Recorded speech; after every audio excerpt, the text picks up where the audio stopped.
A day after his death, Libyans stood in long queues to view the body of Muammar Gaddafi.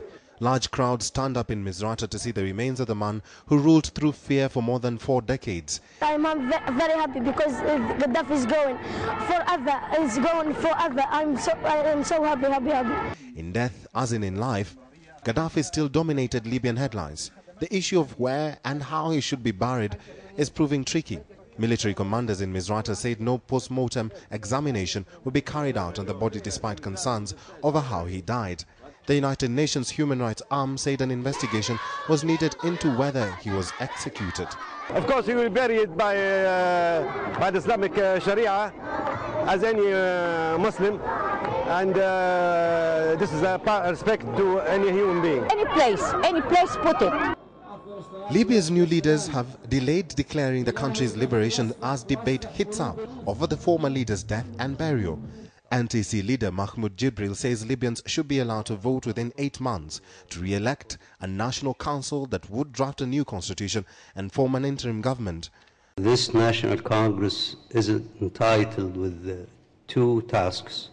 The first one, to draft a constitution over which we should have a referendum, and the second task is to form the interim government which should last till the first presidential elections are held.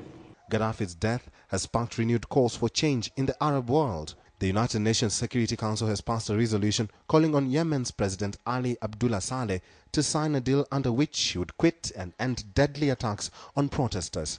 South African President Jacob Zuma has in the meantime said Gaddafi should have been captured and tried.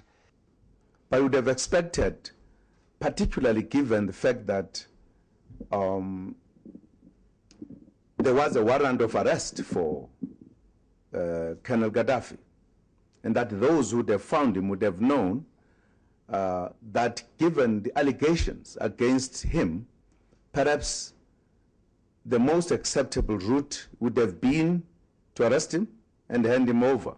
NTC fighters have started to clean up the remnant forces of Gaddafi loyalists in Sirte after the interim government claimed it had taken control of the fallen Libyan leader's hometown on Thursday.